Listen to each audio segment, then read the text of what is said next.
Video like जरूर कर लीजिए और ऐसे वीडियो लगातार फ्री में पाने के लिए चैनल को तुरंत सब्सक्राइब कर लीजिए और बेल आइकन को जरूर टैप कर लीजिए ताकि आगे भी सारे वीडियो आपको मिलते रहे। यूट्यूब में फॉलो करते हैं तो प्लीज ये वाला फ्री टेलीग्राम चैनल जरूर ज्वाइन कर लीजिएगा। सारे नोटिफिकेशन सारे अपडेट यहीं पे आते हैं, ध्यान रखिए।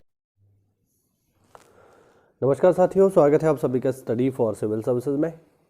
ये क्लास है हमारी यारो के हिंदी सेक्शन की और हिंदी में हम लोग लगा रहे हैं फुल लेंथ टेस्ट सीरीज़। ये इसका चौथा हिस्सा है, ये चौथी टेस्ट सीरीज है। 3 टेस्ट सीरीज हम लोग फुल लेंथ हिंदी की यानी 60 क्वेश्चंस की लगा चुके हैं। तो अगर आप चैनल पर पहली बार विजिट कर रहे हैं तो चैनल को सब्सक्राइब कर लीजिए आज ही, क्योंकि यहाँ से आपको बहुत सारा कंटेंट मिलने वाला है, बहुत सारा स्टडी मटेरियल मिलने वाला है SCS की तरफ से, वो भी फ्री। तो अगर आप फ्री में तैयारी करना चाहते हैं यारो की, अभी तो पेपर होने वाला है उसका, लेकिन आप अगर तैयारी करना चाहते हैं BO की या PCS 2024 की, तो आज इस चैनल से जुड़ जाइए। यहाँ पर SCS का सारा कंटेंट जो है आपको मुफ्त में उपलब्ध करवाया जा रहा है SCS की ओर से। तो SCS के फ्री इनिशिएटिव का ये हिस्सा है। तो चलिए जल्दी से बिना किसी देरी के शुरू करते हैं। यहाँ पे हिंदी के टॉप 60 क्वेश्चन जो जिस तरीके के पेपर में आपको मिलेंगे वैसे ही, ठीक है। चलो भाई देखो क्वेश्चन नंबर 1 देखिए, कौन सा विलोम युग्म अशुद्ध है, गलत है, आपको बताना है। भव्य का साधारण, भारी का हल्का, भावनीय का अभावनीय, भोग्य का योग्य। चलिए गलत बताना है तो गलत है इसमें ऑप्शन डी। ध्यान रखना, भोग्य का जो विलोम होता है वो योग्य नहीं होता बल्कि अभोग्य होता है, अभोग्य, ठीक है, याद रखना। क्वेश्चन नंबर 2 देखिए, कौन सा विलोम युग्म अशुद्ध है, गलत है। क्वेश्चन नंबर 2, तो 2 का जब हम आंसर करेंगे तो हमें जो आंसर मिलेगा, ऑप्शन देखिए, भ्रांत का निभ्रांत, महत का प्रहत, मंद का क्षिप्र, मर्यादित का अलीक। तो अशुद्ध जो है इसमें वो हमें बताना है। तो क्वेश्चन 2 का करेक्ट आंसर है बी। महत का जो विलोम होता है वो प्रहत नहीं होता बल्कि महत का विलोम होता है तुच्छ। महत मतलब होता है महान और तुच्छ मतलब नीच, गिरा हुआ, है ना। क्वेश्चन नंबर 3 देखिए, मधुर का विलोम नहीं है, कटु, परुष, प्रिय या तीक्ष्ण। तो इनमें से जो प्रिय है ये मधुर का विलोम नहीं है, याद रखना, ठीक है। क्वेश्चन नंबर 4 देखो, अशुद्ध युग्म का चयन कीजिए। मोहित अमोहित, मोहित अनुरक्त, मोहित निर्लिप्त, मोहित अनासक्त। अशुद्ध, तो अशुद्ध इसका होगा ऑप्शन बी, मोहित का अनुरक्त। देखिए मोहित और अनुरक्त तो एक ही बात हो गई।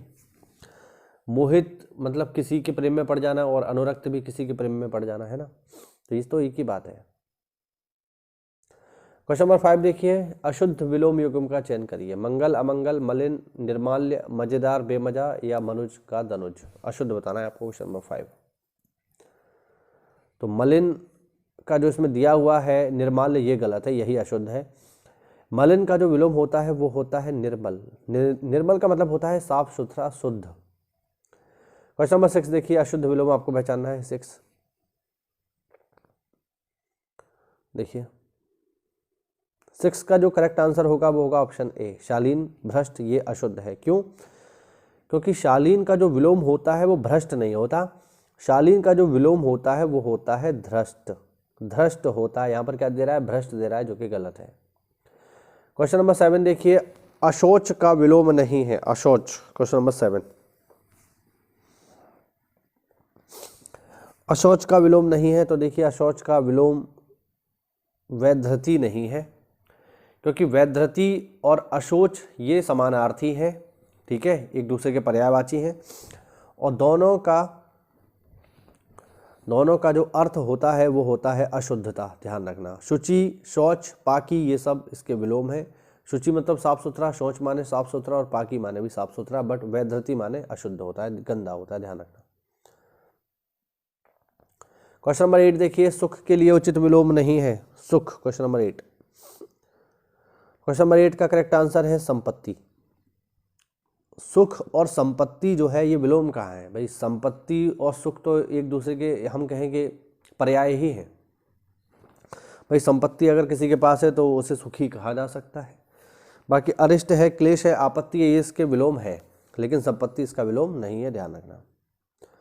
सुशीला का उचित विलोम नहीं है, बताना है आपको सुशीला का। क्वेश्चन नंबर 9, तो सुशीला का विलोम नहीं होगा दुशला, ध्यान रखना, ठीक, दुशला। बाकी पुष्चली हो गया, स्वैरिणी हो गया, कुट्टनी हो गया, ये सुशीला के पर्यायवाची हैं। दुश्ला क्या होता है? दुश्ला होता है कभी परेशान ना होने वाली स्त्री, ध्यान रखना। ऐसी स्त्री जो कभी परेशान नहीं होती है उसे कहा जाता है दुश्ला। क्वेश्चन नंबर 10 देखिए, दुर्भागा शब्द का सटीक विलोम आपको बताना है। क्वेश्चन नंबर 10, तो दुर्भागा शब्द का जो सटीक विलोम होगा वो होगा ए, पतिव्रता। अब दुर्भगा होता क्या है? तो देखिए, दुर्भगा होती है पति को छलने वाली स्त्री, यानी कोई ऐसी महिला जो अपने पति को धोखा देती है, ठीक है, उसी को हम कहते हैं दुर्भगा। और दुर्भगा का विलोम क्या होगा? पतिव्रता, यानी ऐसी स्त्री जो अपने पति को धोखा नहीं देती है। ठीक है, हाँ, ये आप ध्यान रखना, ठीक है, याद रखिएगा। ओके, क्वेश्चन नंबर 11 देखिए, शुद्ध वर्तनी का चयन करना है। आपको बताना है शरद चंद्र कैसे लिखा जाएगा। तो शरद चंद्र को लिखा जाता है ऑप्शन बी, इसकी तरह, याद रखिएगा, यही इसकी सही वर्तनी है। बाकी जितने भी लिखे हैं सब गलत है। अगर आप लिख रहे हो शरद चंद्र, ये भी गलत है।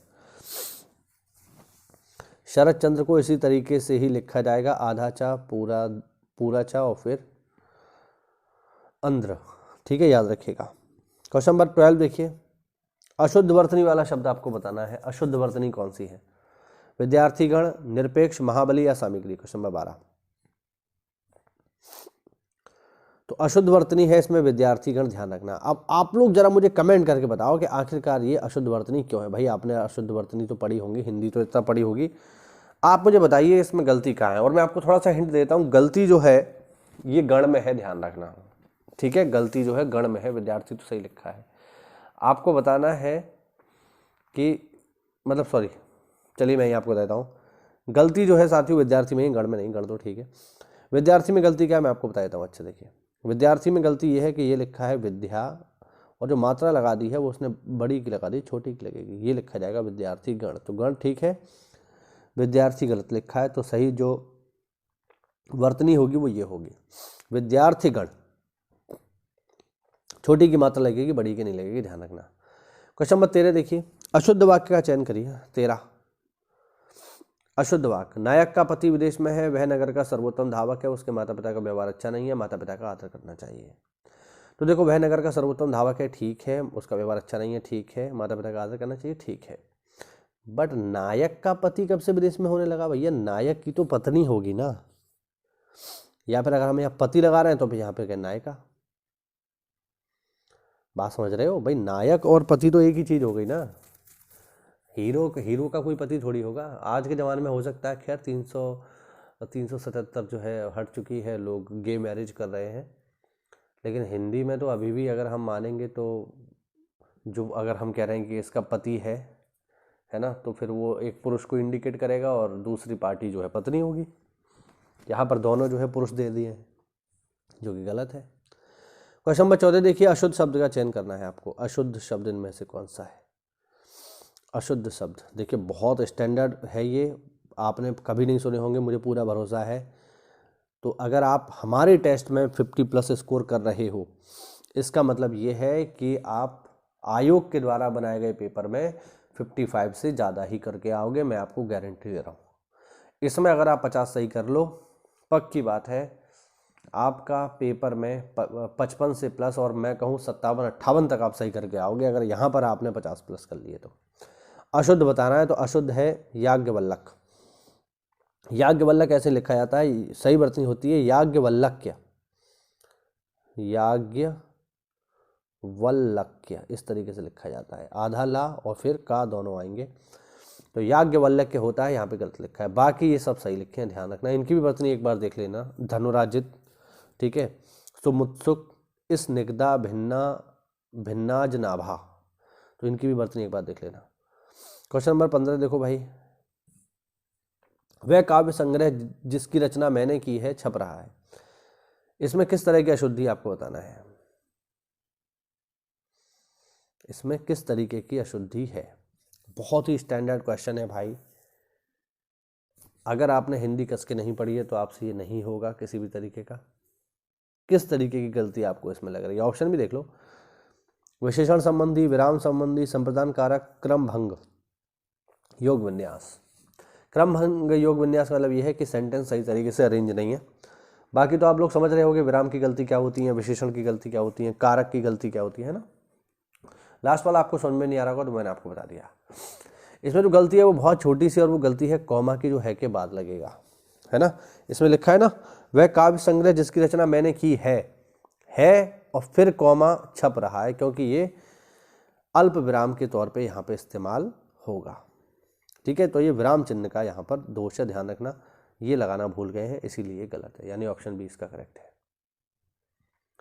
क्वेश्चन नंबर 16 देखो, आज उसके गुप्त रहस्य का राज खुल गया। बताओ इनमें क्या गलती है।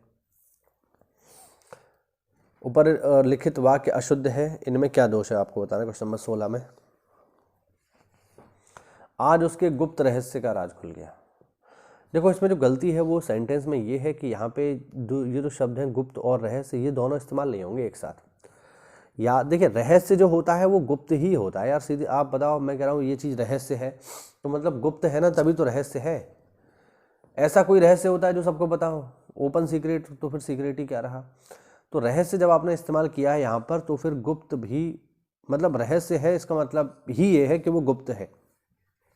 तो आपको फिर अलग से गुप्त लगाने की यहाँ पर कोई ज़रूरत नहीं है। तो क्वेश्चन नंबर 16 में ये विशेषण संबंधी गलती है, ध्यान रखना, गुप्त यहाँ पर नहीं होना चाहिए, क्योंकि रहस्य हमेशा गुप्त ही होता है।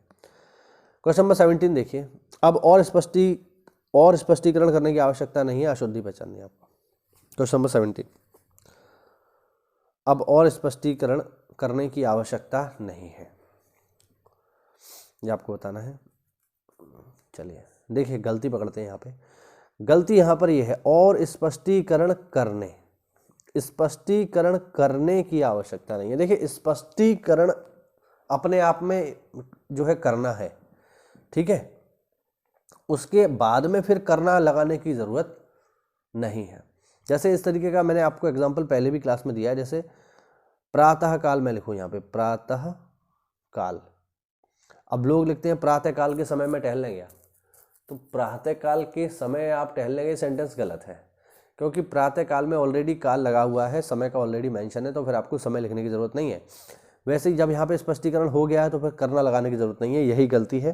तो इसमें अनावश्यक रूप से एक पद मौजूद है, यही गलत है, ठीक है, ध्यान रखना। 18 देखो, इस पुस्तक की यही अच्छाई है, आपको बताना है। उपयुक्त वाक्य में कैसी अशुद्धि है। संज्ञा संबंधी है, विशेषण संबंधी, कारक संबंधी, क्रम विन्यास। इस पुस्तक की यही अच्छाई है। देखिए ये जो है इसमें हल्का सा दोष है जो शायद आप ऐसे नहीं पकड़ पाओगे, ठीक है। देखिए अच्छाई और बुराई, ये जो गुण होता है ये सामान्यतः इंसानों के लिए प्रयुक्त करते हैं हम लोग, ठीक है। निर्जीव वस्तुओं के लिए ये अच्छाई बुराई शब्द सामान्य रूप से हिंदी में इस्तेमाल नहीं होता है, थोड़ा सा ध्यान रखना। हो सकता है आप ये बात पहली बार सुन रहे हो, ठीक। तो यहाँ पर जब हम लिखेंगे ना ये पुस्तक की यही अच्छाई है, तो ये नहीं कहेंगे। यहाँ पर हिंदी के अनुसार जो शब्द आना चाहिए वो ये कि इस पुस्तक की यही विशेषता है, या फिर अगर बुराई है तो हम लिखेंगे इस पुस्तक की यही कमी है, ठीक। अच्छाई और बुराई जो है ये मानवीय स्वभाव होता है ना, ये निर्जीव वस्तुओं में नहीं पाया जाता है। होता है क्या, आप लोग मुझे बताओ, अच्छा होता है तो यही इसमें गलती है। तो 18 का जो करेक्ट होगा ये संज्ञा संबंधी अशुद्धि है जो इसमें जुड़ी है। बहुत स्टैंडर्ड पेपर है भाई हमारा, मैं खुद मानता हूँ कि पेपर हमारा कठिन है, ठीक है। तो इसमें अगर आप बढ़िया स्कोर कर रहे हो, मतलब फिर आपको हिंदी में 55, 56, 58, 59 लाने तक से भी कोई नहीं रोक पाएगा, अगर आपने ये कर लिया तो, ठीक। आगे देखो, शुभ नक्षत्र आ गया है, वाक्य में किस प्रकार की अशुद्धि है। क्वेश्चन 19, शुभ नक्षत्र आ गया है तो इसमें गलती पकड़नी है। देखिए गलती ये है, नक्षत्र गलत लिखा है, इसमें ध्यान रखना। नक्षत्र इस तरीके से नहीं लिखा जाता है, नक्षत्र लिखा जाता है इस तरीके से, नक्षत्र, ये गलत लिखा है, ठीक है। नक्षत्र इस तरीके से लिखा जाएगा, ये गलत है। तो आप गलती बतानी है इसमें, तो व्यंजन संबंधी गलती है, नक्षत्र अपने आप में व्यंजन है। निम्नलिखित में से कौन सा शब्द अशुद्ध है ये आपको बताना है। विद्यार्थीगण, अहोरात्र, वक्तागण, सत्तुगण। क्वेश्चन नंबर 20,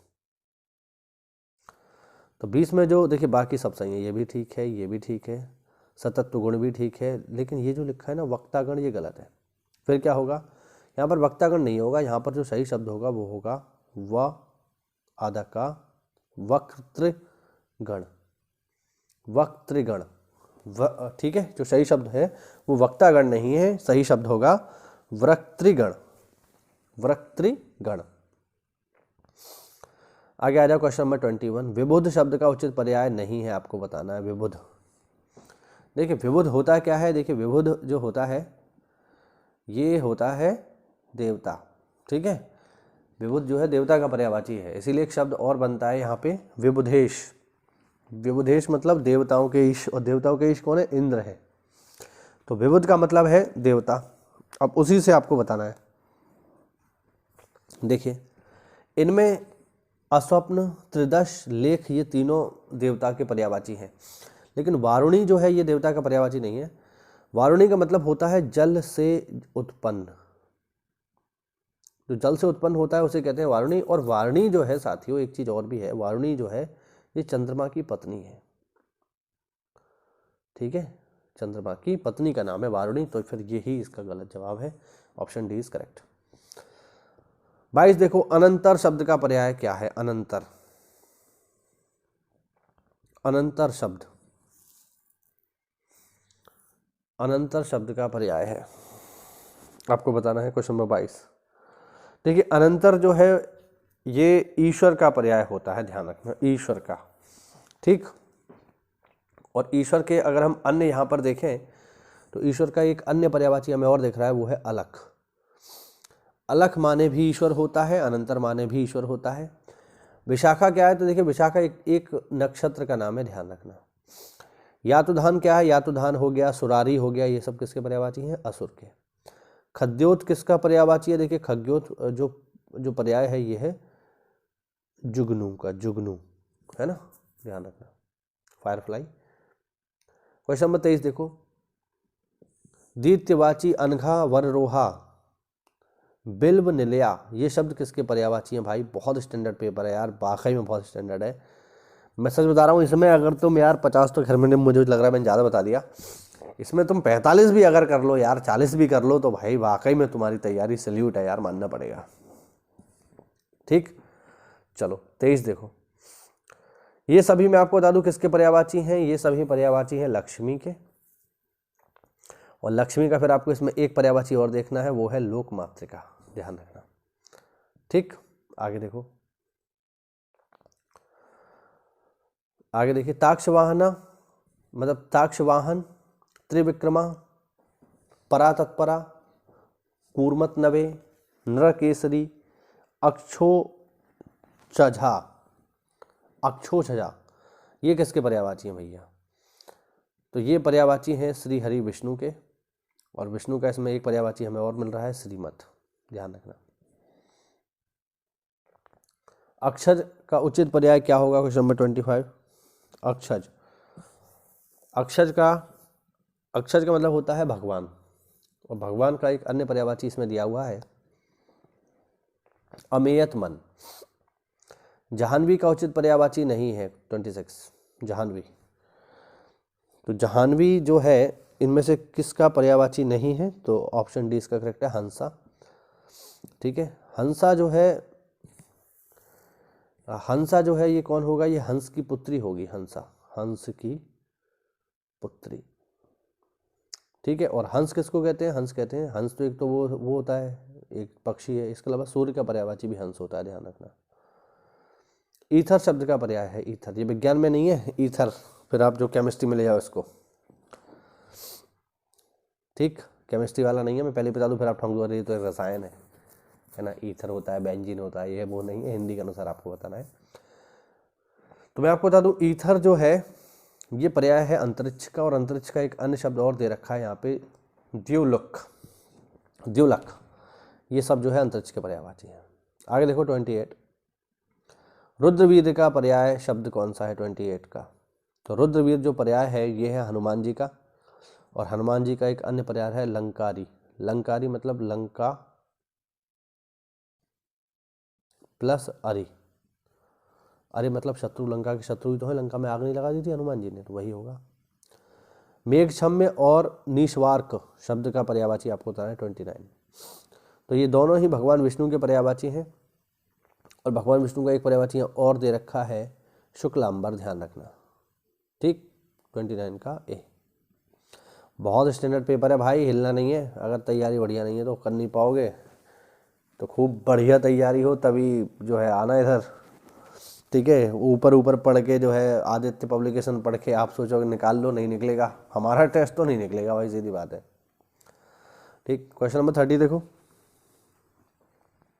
आहन, प्रमाण, याम जैसे शब्द पर्याय हैं। Question number 30। तो ये जो पर्याय हैं साथियों, ये हैं दिन के, और दिन का एक अन्य पर्यायवाची है यहाँ पे शौदलेख, ठीक है। तो ये है हमारा हिंदी का बहुत ही स्टैंडर्ड पेपर, ठीक। चलिए